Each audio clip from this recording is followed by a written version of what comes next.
नमस्कार मित्रांनो, मी किशोर माले स्वागत करतोय तुमचं टेक्निकल किशोर या चॅनलवर। मित्रांनो, आजच्या व्हिडिओमधून आपण पाहणार आहोत तुम्ही महा डीबीटी फार्मर पोर्टलवर कशा पद्धतीने रजिस्ट्रेशन करू शकतात स्वतः। तर कारण आता राज्य सरकार बऱ्याच ज्या शेतीविषयक योजना आहेत त्या महा डीबीटी पोर्टलद्वारे राबवत असतं। म्हणजे महा डीबीटी पोर्टलद्वारे सर्व अर्ज मागवत असतं, म्हणजे शेतकरी स्वतः या योजनेसाठी अर्ज करू शकतो। शेतकरीला कुठे जाण्याची गरज नाही, ना कुठे शेतू सुविधा केंद्रामध्ये, ना कुठे कोणत्या कार्यालयामध्ये, ना कुठल्या ऑफिसरच्या विनवण्या करण्याचं काम राहणार नाही।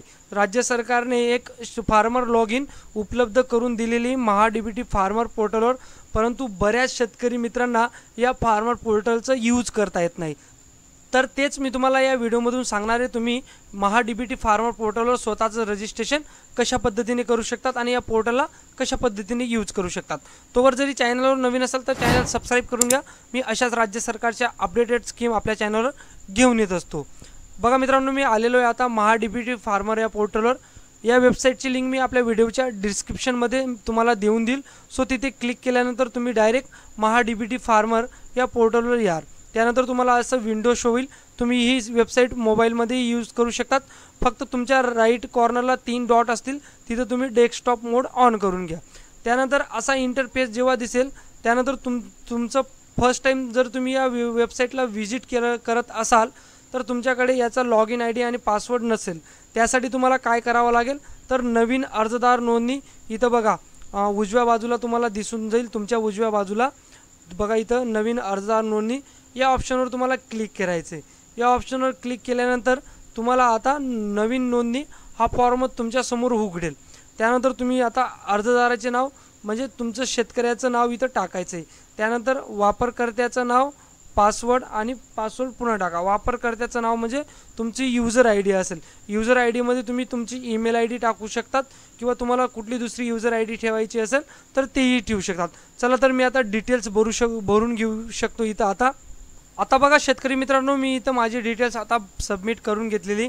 इथं नाव टाकलंय, त्यानंतर माझं जे यूजर ID ते इथं मी माझी ईमेल टाकलेली। सो ईमेल तुम्हाला पूर्ण नाही टाकायची। ईमेल इथं तुम्ही फक्त जे gmail.com असतं त्याच्या पहिले जे अक्षर असतात तेच तुम्ही इथं टाकायचे। सो अक्षर वापरायचे, अल्फाबेट वापरायचे आणि त्यानंतर काही एखादं सिम्बॉल वापरायचे। तर अशा पद्धतीने तुम्ही स्ट्रॉंग पासवर्ड तुमचा बनवू शकता मित्रांनो।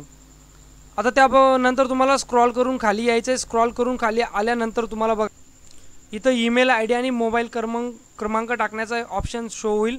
इथं ईमेल ID टाकायची, नंतर ईमेल ID सत्य म्हणजे OTP त्याच्यावर पाठवा या ऑप्शनवर क्लिक करायचं आहे। त्यानंतर ईमेल IDचा OTP सबमिट करायचा आहे। त्यानंतर इथं मोबाईल नंबर टाकायचा आहे। मोबाईल नंबरवर लगेच OTP जाईल। इथं क्लिक केल्यानंतर लगेच OTP टाकायचा आहे।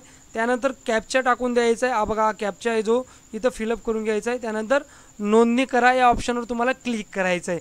आणि काही तक्रार असेल तर इथं बघा हेल्पलाईन नंबर आहे। या हेल्पलाईन नंबरवर तुम्ही कॉल करून तुमच्या समस्या सोडवू शकता मित्रांनो। तर अशा पद्धतीने तुम्ही महा डीबीटी फार्मर पोर्टलवर तुमची नोंदणी यशस्वीरित्या करू शकतात। आता तुम्हाला नोंदणी तुम्ही केलेली, आता तुमचं जे यूजर ID होता आणि पासवर्ड तुम्ही सेट केलेला होता त्याला लॉग इन करून तुम्ही आता योजनांसाठी फॉर्म भरू शकतात। चला तर आपण आता लॉग इन करूया बरं।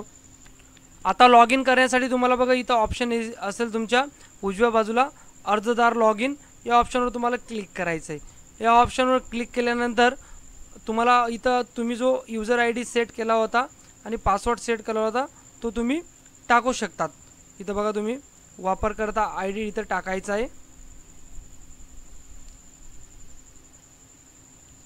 बघा मी इथं वापरकर्ता ID टाकलेला आहे, त्यानंतर माझा पासवर्ड टाकला आहे। आता मी लॉग इन करून घेतो मित्रांनो। लॉग इन करण्यापूर्वीची तुम्हाला एक स्टेप मी सांगायची राहिली, ती म्हणजे तुम्ही जेव्हा सक्सेसफुली नोंदणी कराल त्यानंतर तुम्हाला जेव्हा तुम्ही लॉग इन करण्यासाठी याल तर असं विंडो तुमची उघडणार नाही। तुमची पहिले आधार कार्डची विंडो उघडेल। आधार कार्ड नंबर तुम्हाला टाकावा लागेल, आधार कार्डचा OTP तुम्हाला तिथं टाकावा लागेल। त्यानंतर तुमची सगळी बँक डिटेल्स तुम्हाला तिथं भरावी लागेल। एकंदरीत तुमची जी शेतकऱ्यांची प्रोफाईल आहे ती तुम्हाला तिथं पूर्ण करावी लागेल, मगच तुमच्यासमोर असं विंडो उघडेल। ती प्रोफाईल कंप्लीट केल्यानंतर तुम्हाला पुन्हा लॉग इन करावं लागेल। पुन्हा लॉग इन केल्यानंतर तुमच्यासमोर अशी विंडो उघडेल, ज्यात तुम्हाला सगळ्या योजना दिसतील। इथं बघा मुख्य पृष्ठ येईल, त्यानंतर तुम्ही शेतकऱ्यांच्या ज्या योजना आहेत ते इथं दिसतील। इथं वरतीच ऑप्शन आहे शेतकऱ्यांच्या ज्या योजना आहेत त्या इथं तुम्ही विभागही चूज करू शकतात। इथं बघा शेतकऱ्यांचा योजना या ऑप्शनवर क्लिक केल्यानंतर तुमच्यासमोर सगळ्या योजना येतील। या बघा मित्रांनो, इथं शेतकरी योजना या ऑप्शनवर क्लिक केल्यानंतर तुम्हाला इथं सगळ्या ज्या योजना आहेत त्या शो होतील। इथं प्रधानमंत्री कृषी सिंचन योजना आहे, कृषी यांत्रिकरण उपअभियान योजना आहे, या सगळ्या योजना दिसतील। जरी तुम्हाला कुठल्या शेतकऱ्यांना डाऊट असेल आणि तुम्हाला जरी कुठल्या या योजनांपैकी एखादा फॉर्म भरायचा असेल तर कमेंटमध्ये तुम्ही तसं कमेंट करा, मी त्याच्यावर एक स्पेशल व्हिडिओ बनवेल मित्रांनो। जेवढ्या जास्तच कमेंट येतील तेवढ्या लवकर मी व्हिडिओ बनवण्याचा प्रयत्न करेल मित्रांनो। कुठल्याही एका यांच्यापैकी जी स्कीम तुम्हाला अर्ज करायचा आहे ज्या स्कीमसाठी त्या स्कीमला मी तुम्हाला अर्ज करून दाखवेल मित्रांनो। तर अशा पद्धतीने तुम्ही महा-डी-बी-टी पोर्टल या वेबसाईटवर आपलं शेतकऱ्याचं अकाउंट उघडून स्वतः शेतीविषयक योजनेसाठी अर्ज करू शकतात। तुम्हाला कुठेही जाण्याची गरज नाही, तुम्ही घरी बसून तुमच्याकडे डॉक्युमेंट असणं गरजेचं आहे, त्या डॉक्युमेंटच्या साहाय्याने तुम्ही सुद्धा स्पेशल अर्ज करू शकतात तुमच्या ज्याही शेतीविषयक स्कीम आहेत त्यांच्यासाठी। तर अशा पद्धतीने हा व्हिडिओ तुम्हाला मी बनवलेला आहे